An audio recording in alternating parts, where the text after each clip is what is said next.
এটা আমি কি শুনলাম, ভারত নাকি ঘোষণা দিয়েছে তারা এমন একটা অ্যাপ তৈরি করতে যাচ্ছে যেই অ্যাপের মধ্যে আজানের সময় হলেই অ্যালার্ম বাজবে আর মসজিদে আজান দেওয়া লাগবে না। তারা মসজিদের মাইকে প্রকাশ্যে আজান দেওয়া বন্ধ করে দিতে চাচ্ছে। বিভিন্ন জায়গায় নাকি মাইক বন্ধ করে দিচ্ছে। আমি একটা কথা বলবো, কারো রাইট নাই মাইক বন্ধ করার। আতঙ্কিত হয়ে আমার ফোনে প্রচুর ফোন এসছে, অমুক গ্রামের নাকি মাইক নামিয়ে দিয়েছে, তমুক পাড়ার নামিয়ে দিয়েছে। আমি অনুরোধ করছি এইটা আতঙ্ক ছড়ানো দরকার। এখন শুভেন্দু বাবুকে ধরে জেলের মধ্যে রাখা রাজ্য সরকারের। রাজ্য সরকার রাখছে না কেন সেটাই প্রশ্ন। পশ্চিমবাংলার পুলিশ মন্ত্রী শুভেন্দু বাবুকে বাইরে ছেড়ে রেখেছে। আর আপনি একটু খবর করুন, অন্যায়ের বিরুদ্ধে খবর করুন, শাসকের বিরুদ্ধে যাবে, আপনার বাড়ি নোটিশ এসে যাবে, আপনার চ্যানেলকে স্ট্রাইক মারবে, এই করে যত ধরনের অগণতান্ত্রিক পন্থা আপনার উপর চাপিয়ে দেওয়ার চেষ্টা করবে। এটা সরকার না, এটা সরকার। আসসালামু আলাইকুম, আপনাদেরকে স্বাগতম আজকের আরও একটি নতুন ভিডিওতে। দর্শক, আশা করি সবাই ভালো আছেন।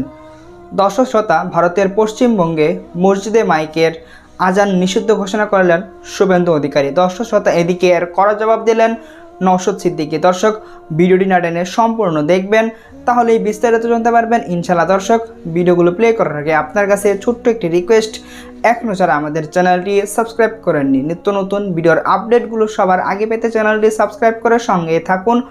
তো চলুন দর্শক, কথা না বাড়িয়ে আমরা পর্যায়ক্রমে সেই ভিডিওগুলো দেখে আসি। এইটা আমি কি শুনলাম, ভারত নাকি ঘোষণা দিয়েছে তারা এমন একটা অ্যাপ তৈরি করতে যাচ্ছে যেই অ্যাপের মধ্যে আজানের সময় হলেই অ্যালার্ম বাজবে আর মসজিদে আজান দেওয়া লাগবে না। তারা মসজিদের মাইকে প্রকাশ্যে আজান দেওয়া বন্ধ করে দিতে চাচ্ছে। আমি মোবাইলে অ্যাপ বের করে দেবো, 5 টাইমের নামাজের অ্যালার্ম ওখানেই বাজবে, চোঙে আর আওয়াজ দিতে হবে না। ঠিক আছে, ভারতে মুসলমানের সংখ্যা কম, হিন্দুদের সংখ্যা বেশি, তাই আপনারা মুসলমানদের উপর জুলুম করতেছেন, অত্যাচার করতেছেন। আপনাদের যেটা ভালো লাগে আপনারা সেইটাই করতেছেন। এখন আমার প্রশ্ন হচ্ছে, এই বাংলাদেশ তো মুসলমানের দেশ, এই বাংলাদেশেও তো আমার হিন্দু ভাইয়েরা রয়েছে, এমনকি আমাদের এলাকার ভিতরেও অনেক হিন্দুরা রয়েছে।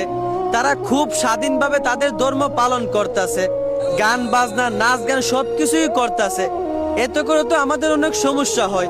কই, তারপরও তো আমরা কোনোদিন তাদের ধর্ম পালন করতে বাধা দেই নাই।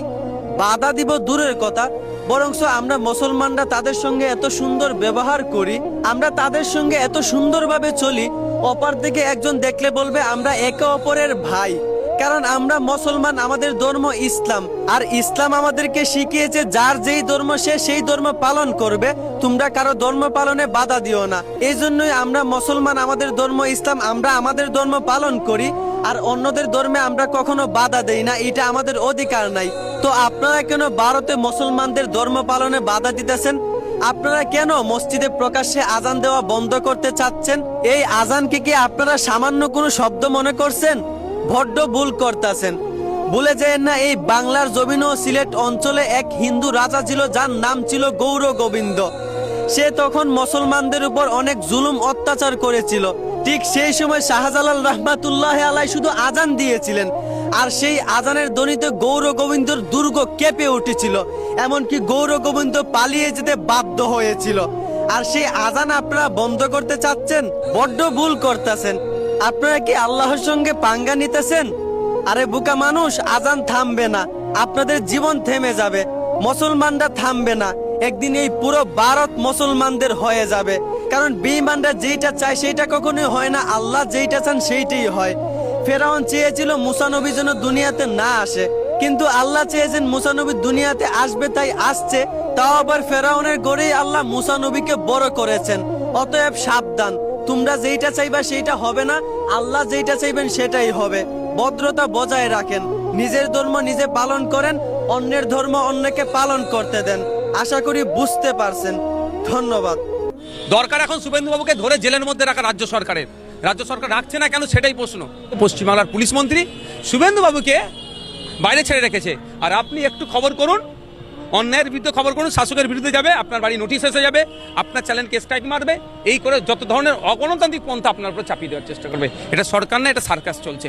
দরকার শুভেন্দু অধিকারীকে ধরে জেলে রাখার, তার পরিবর্তে আপনাকে জেলে রাখার পরিকল্পনা করছে। কিন্তু শুভেন্দু অধিকারী একের পর এক কথা বলে যাচ্ছে, তার বিরুদ্ধে ব্যবস্থা গ্রহণ করছে না মমতা ব্যানার্জি সরকার। কোথাও না কোথাও একটা যোগসাযোগ তো আছেই। আমি ইলেকশন কমিশনকে যে বলতে পারি যে পিজি হসপিটালে ডক্টর নাই কেন, প্রাইমারি স্কুলে টিচার নাই কেন, রাস্তাঘাট ভাঙা কেন, এটা বলতে পারি না। ঘোড়ার ডিমের কথা শুভেন্দু বাবু সম্পূর্ণ অসত্য কথা বলছে। দরকার এখন শুভেন্দু বাবুকে ধরে জেলের মধ্যে রাখা রাজ্য সরকারের। রাজ্য সরকার রাখছে না কেন সেটাই প্রশ্ন। 1.5 কোটি রোহিঙ্গা আছে, মানে পশ্চিমবাংলার মানুষকে রোহিঙ্গা বলে দেখে দিতে চাইছে। পশ্চিমবাংলা সরকারের প্রধানকে মমতা ব্যানার্জি, তার উচিত কি হবে? যেখানে সুপ্রিম কোর্টে ভারত সরকার বলছে 40,000-এর একটু বেশি রোহিঙ্গা সারা ভারতবর্ষে আছে, পশ্চিমবাংলার রেড কোটি কোথায় পাবে? কিন্তু শুভেন্দু অধিকারী একের পর এক কথা বলে যাচ্ছে, তার বিরুদ্ধে ব্যবস্থা গ্রহণ করছে না মমতা ব্যানার্জি সরকার। কোথাও না কোথাও একটা যোগসাযোগ তো আছেই। সিওর একটা রাইটের মধ্যে পড়ে না, সিওর ইলেকশন কমিশনের রাইট নাই কে ভারতীয় নয় তার আইডেন্টিফাই করা। আমি উদাহরণ দিয়ে বলছি, আমি ইলেকশন কমিশনকে যে বলতে পারি যে পিজি হসপিটালে ডক্টর নাই কেন, প্রাইমারি স্কুলে টিচার নাই কেন, রাস্তাঘাট ভাঙা কেন, এটা বলতে পারি না। যেমন এটা বলতে পারি না ও ভারতীয় কি ভারতীয় না, এটা বলতে চাই না। অর্থাৎ এদের এটা এখতিয়ারের মধ্যে পড়ছে না। এদের এখতিয়ার হচ্ছে স্বচ্ছ ভোটার লিস্ট তৈরি করা, কন্ডাক্ট করানো, ভোট করানো, এটাই কাজ এদের। এর বাইরে এদের কোনো রুল নাই। Thank you. একটা প্রশ্ন করেছে বিভিন্ন জায়গায় নাকি মাইক বন্ধ করে দিচ্ছে। আমি একটা কথা বলবো, কারো রাইট নাই মাইক বন্ধ করার। সাউন্ড পলিউশন, শব্দ দূষণের মাত্রা বিভিন্ন জায়গাতে, কমার্শিয়াল এরিয়া আছে, ইন্ডাস্ট্রিয়াল এরিয়া আছে, সাইলেন্স জোন আছে, 4টে জোনে ভাগ করা আছে। কলকাতা হাইকোর্টের 65 ডেসিমেলের নিচে বাজানোর কথা বলা আছে। সুতরাং কোন জায়গায় কেউ যদি গিয়ে বলে মাইক বন্ধ করো ধর্মস্থানের, সে ভুল কথা বলছে, তাকে সঙ্গে সঙ্গে বলুন কোন আইনের পরিপ্রেক্ষিতে বলছে। আর যদি বলে 65 ডেসিমেলের নিচে রাখো, ঠিক কথা তিনি বলছেন। সুতরাং আর একটা কথায় অহেতুক আতঙ্কিত হয়ে আমার ফোনে প্রচুর ফোন এসছে, অমুক গ্রামের নাকি মাইক নামিয়ে দিয়েছে, তমুক পাড়ার নামিয়ে দিয়েছে। আমি অনুরোধ করছি, এইটা আতঙ্ক ছড়ানো হচ্ছে। আপনি নিজে গিয়ে দেখুন তো সেই পাড়ায় মাইক নামিয়েছে কি নামাইনি। ওই গ্রামে আপনি জানতো কার কথা শুনে আপনি ফোন করছেন আমাকে, কাউকে ফোন করতে আতঙ্কিত হবেন কেন? শুনেন, দেশ চলবে, রাজ্য চলবে কারো কথাই নয়, সংবিধানের কথাই, আইনের কথাই। আইন সেখানে বলা হচ্ছে কি 65 ডেসিমেলের নিচে। 65 ডেসিমেলের উপরে উঠলে সাউন্ড দূষণ হবে। আমরা সাউন্ড দূষণের পক্ষপাতী নয়। আর মসজিদের মাইকের আজান আমি যদি বলেন। দর্শক, আশা করি ভিডিওটি সম্পূর্ণ দেখেছেন। এই ভিডিও সম্পর্কে যদি আপনার কোনো মতামত থাকে তাহলে অবশ্যই কমেন্ট করে জানাবেন। ভিডিওটি ভালো লাগলে অবশ্যই একটি লাইক করবেন। দেখা হচ্ছে পরবর্তী কোনো ভিডিওতে। সেই পর্যন্ত সবাই ভালো থাকবেন, সুস্থ থাকবেন। আল্লাহ হাফেজ।